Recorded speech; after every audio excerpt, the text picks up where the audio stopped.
Who is Joyboy? What is Joyboy? Why is Joyboy? More importantly, when was Joyboy? Has One Piece chapter 1049 given us more answers or more questions? Let's break down what we know. The first time Joyboy is mentioned in the story is at Fishman Island. Robin reads the Ryugu poneglyph and learns about a promise Joyboy made to the Fishmen people around 900 years ago. The promise entailed that Luffy, with the help of Poseidon, would use the Ark Noah to carry the people of Fishman Island to the surface and free them from their endless oppression. However, for reasons we don't know, Joyboy would never carry out that promise. The legend of who would fulfill Joyboy's promise in his stead was passed down in secrecy among the royal lineage all the way until Robin would uncover the truth by reading the poneglyph and confronting King Neptune. Little does she know, but she's actually been traveling with Joyboy all along, which I think is really funny in retrospect. Just imagine for a second Jinbei's face when he finally figures out Luffy's Joyboy,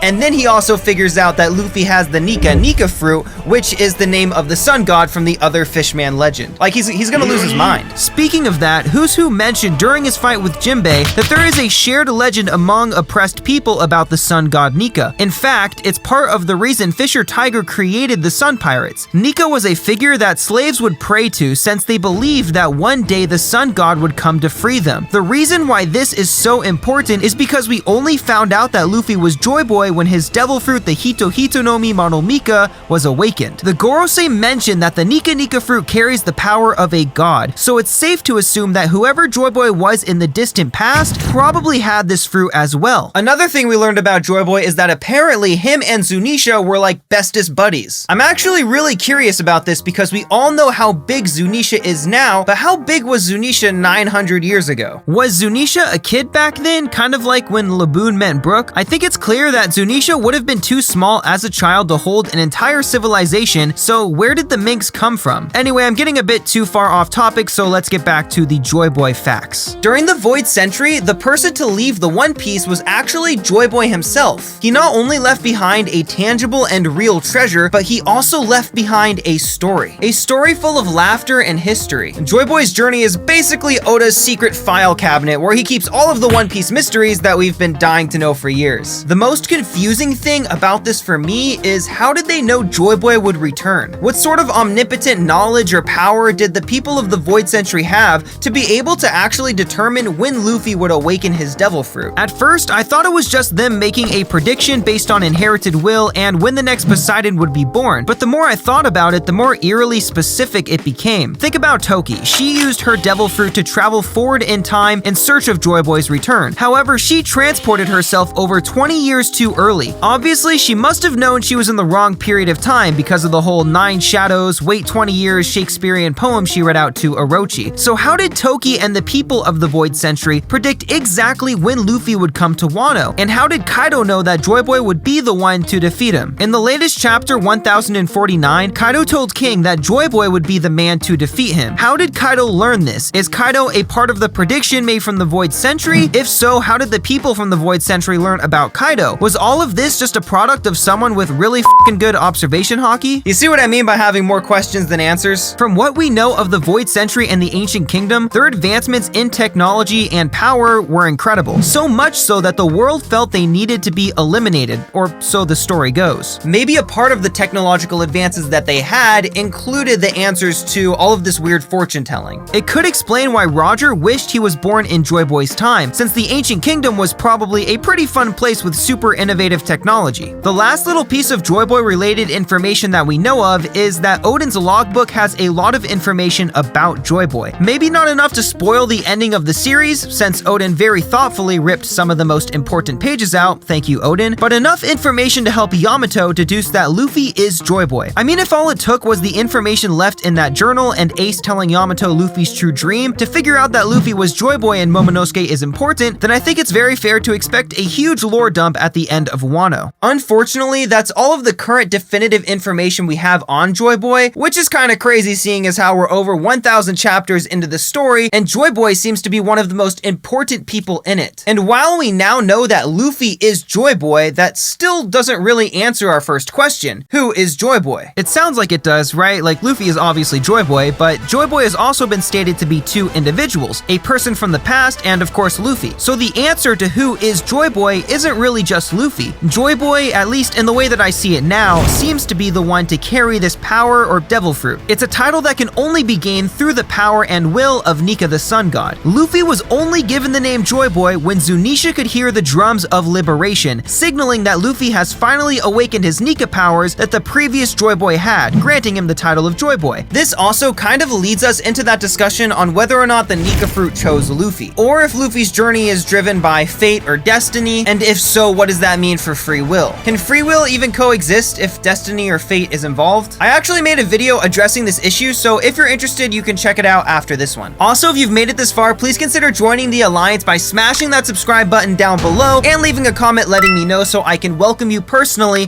to the Alliance. Okay, now it's time to dive into some speculative territory. Here's my current thesis on Joyboy. Joyboy was clearly a figure of influence during the Void Century and had affiliations with the people of Wano, Fishman Island, and the Minks. Knowing the nature of Luffy, Joyboy probably had a lot more alliances than just that. I think most people assume that Joyboy was a member or even a king of this ancient kingdom. However, I can't picture anybody like Luffy ruling over people, even if he was a benevolent and kind ruler. Someone like Luffy would definitely want to travel the seas and explore places without the responsibility of ruling over a nation. I mean, we all know how overwhelming that could be. Just look at what happened to Naruto after he became Hokage. I'm more under the impression that the Joyboy of the past was a member of the D clan who were inhabitants of the ancient kingdom, a kingdom that stood as an example of what all other kingdoms should strive to be. Joyboy from the past, being the type who leans towards adventure, left the island to explore the world. This is how he became aligned with the other various nations like Wano, Fishman Island, Zunisha, the Minks, and more. During his journey, Joyboy learned about the injustice that plagues the world and started tearing a hole in it. Just like Luffy, he probably freed everybody at every single place he went to, leaving them to their own devices to build a better civilization for themselves. This is also most likely what led to the epithet Warrior of Liberation. The corrupted nations of the world caught on to this pretty quick and realized that the people, the power, and the advancements of this ancient kingdom are spreading influence across the world. They knew that eventually whatever power they had built up would be stripped away from them if they let the ancient kingdom continue to develop. So what did they do? Well, they generated propaganda, saying that the power the ancient kingdom holds is too dangerous to be allowed to exist, and used that propaganda to justify completely eradicating the kingdom. They then formed what we now know as the world government as a means of suppressing that power, making sure it never is known of or awakened again. As the generations pass, the conditioning of the Marines and those within the world government turned from propaganda to a genuine preconceived notion that what they are doing is actually for the betterment of humanity. All of their beliefs completely based on ignorance and centuries of conditioning, Akainu's absolute justice being a perfect example of that. Imu, who is seemingly the ruler of the world, is the one who is working all of these gears behind the scenes, and is someone who I feel had a direct connection with Joyboy from the past. Joyboy, through whatever means, knew exactly what was going to happen, and had the Kozuki leave the poneglyphs as a way for the next Joyboy to have the necessary knowledge and tools to carry out his dream, his promise, and his will. Alright, so now that we have all the definitive facts about Joyboy, as well as my thesis on Joyboy's backstory, do we have enough information to answer the questions from the beginning of this video? Let's go ahead and find out. Who is Joyboy? Joyboy is Luffy, and a person in the distant past who sought out true freedom. It's possible that other people with the title of Joyboy have existed, and it's possible that there were others like Roger in between Luffy and the previous Joyboy who had the potential to gain that title if they wielded the right power. What is Joyboy? Joyboy is a title given to those with the power and the will of Sun God Nika, the warrior of liberation. Why is Joyboy? When a world is as corrupt as the One Piece world, an unstoppable and unbreakable force is needed to destroy the current establishment, make room for a new and better one, and leave a trail of smiles and laughter along the way.